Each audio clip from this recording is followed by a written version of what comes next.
విజయవాడ ఇంద్రకీలాద్రి దసరా శరన్నవరాత్రి ఉత్సవాలు ఘనంగా కొనసాగుతున్నాయి. దుర్గమ్మను దర్శించుకోవడానికి భారీగా భక్తులు తరలివస్తున్నారు. మరోవైపు తిరుమల లడ్డు వివాదం నేపథ్యంలో భక్తులకు అందించే ప్రసాదాల నాణ్యతపై ప్రభుత్వం ఫోకస్ పెట్టింది. దీంతో లడ్డు పోటును జిల్లా కలెక్టర్ సృజన పరిశీలించారు. లడ్డును స్వయంగా తిని తయారీకి ఉపయోగించే పదార్థాల నాణ్యతను ఆమె పరిశీలించారు. భక్తులకి చేసిన వేరియస్ ఏర్పాట్లలో ఈ రోజు లడ్డు పోటు భోజనాల వంటశాల కూడా చూడటం జరిగిందండి. మీ అందరికీ తెలుసు, సుమారుగా 2 లక్షల మంది భక్తులకి రోజువారీ లడ్లు అందుబాటులో ఉంచడం జరుగుతోంది. దాంతో పాటు సుమారుగా 20 నుంచి 25,000 మందికి భోజనాలు, ఫ్రెష్ కుక్ మీల్స్ కూడా ప్రసాదంగా అన్నప్రసాదంగా ఇవ్వడం జరుగుతుంది. భోజనాల వేళ కాకుండా మిగిలిన టైంలో కూడా అన్నప్రసాదానికి వచ్చిన వాళ్ళకి పులిహోర, దద్దోజనం లాంటివి కూడా ఇస్తూ నిత్యం అన్నదానంలో భోజనం భక్తులకి అందుబాటులో ఉండే విధంగా అందరూ అన్ని లడ్డు కౌంటర్లో కూడా వివిధ ప్రదేశాల్లో పెట్టిన లడ్డు కౌంటర్లు మీ దగ్గర పైన గుడి దగ్గర కావచ్చు, హోమ్ టర్నింగ్ లో కావచ్చు, రైల్వే స్టేషన్, బస్ స్టాండ్ కింద 11 కౌంటర్లు కావచ్చు, ఇలా వేరియస్ ప్లేసెస్ లో పెట్టిన లడ్డు కౌంటర్లలోకి వెళ్లే లడ్ల నాణ్యత ఏ విధంగా ఉంది అనేది కూడా ఈ రోజు పరిశీలించడం జరిగింది. 2 లక్షల లడ్డూలు చెప్పినట్టుగా రోజువారీ మనం పంపిణీ చేయడానికి తయారుగా ఉన్నాం. రోజు కూడా ఆ రేంజ్ లోనే అంటే సుమారుగా 1 లక్ష లడ్లు మనకి అమ్ముడుపోతున్నాయి. నాణ్యత కూడా పరిశీలించడం జరిగిందండి. ఎవరి మనోభావాలు దెబ్బతినాల్సిన అవసరం లేకుండా అందరికీ నాణ్యమైన భోజనం, లడ్లు, ప్రసాదాలు కూడా అందుబాటులో ఉండే విధంగా దేవస్థానం వారు పూర్తి చర్యలు తీసుకోవడం జరిగింది. మా వంతుగా వారికి ఎటువంటి సహకారం కావాలని ఇస్తూ ఉన్నాము. భక్తులందరూ కూడా వారి దర్శనం చేసుకున్న తర్వాత ఈ అన్న ప్రసాదము, లడ్డు ప్రసాదము కూడా అందరూ కూడా వినియోగించుకోవాల్సిందిగా కోరుతున్నారు.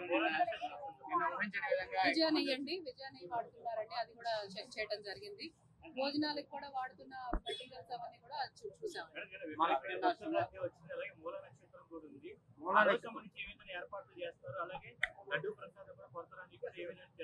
లడ్డు ప్రసాదానికి కొరత లేదండి. ఇప్పటి వరకు మనకి 75,000 నుంచి 80,000 ఫుట్ఫాల్ వచ్చింది. నిన్న 1,00,000 మంది దాటారు.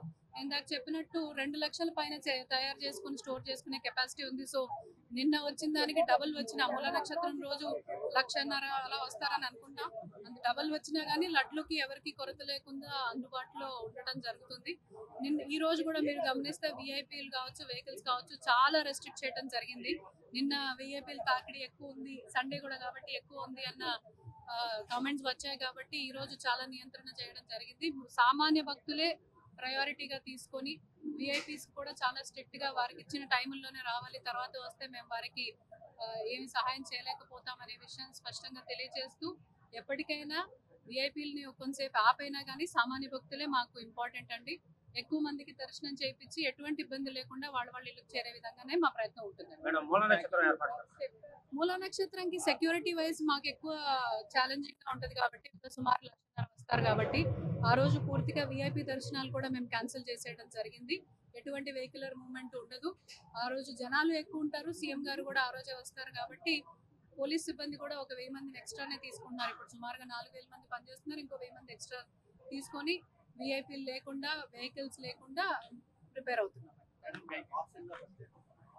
ప్రసాదాలు కూడా మొదటిసారిగా మీరు చూస్తే 6 ప్రసాదాల లడ్లు కలిపి ఒక బాక్స్ లో ఇవ్వడం జరుగుతుంది. దానికి మంచి స్పందన ఉందండి. 6 కూడా ప్యాక్ చేసి ఇవ్వటం వల్ల అవి చిదిమిపోకుండా జాగ్రత్తగా లడ్డు ఆ విధంగానే ఇంటాక్ట్ గా ఉండటం వల్ల భక్తులు కూడా దాన్ని ఎక్కువ ఇంట్రెస్ట్ చూపించి దాన్ని ఎక్కువ తీసుకుంటున్నారు. సో అది కూడా ఒక మంచి ఇన్నోవేషన్ దేవస్థానం వాళ్ళు చేశారు ఈసారి. అలాంటి మంచి ఇంప్రూవ్మెంట్స్ చేసుకుంటూ భక్తులకి ఇబ్బంది లేకుండా చేయడమే మా ఉద్దేశం. ఎలివేటర్ ఉంది. మేము ఇవి కూడా ఇస్తున్నాం కదండి. వీల్ చైర్స్ కూడా ఇస్తున్నాము. టైమింగ్ స్ట్రెస్ కూడా వాళ్ళకి స్పెసిఫై చేసాం. వృద్ధులకి, దివ్యాంగులకి కూడా టైమింగ్ స్పెసిఫై చేసాం. వాలంటీర్స్ కూడా పెద్ద దాంట్లోనే వినియోగిస్తున్నాము. సో ఎటువంటి కేటగిరీ ఆఫ్ పీపుల్ కూడా ఇబ్బంది కలగకూడదండి.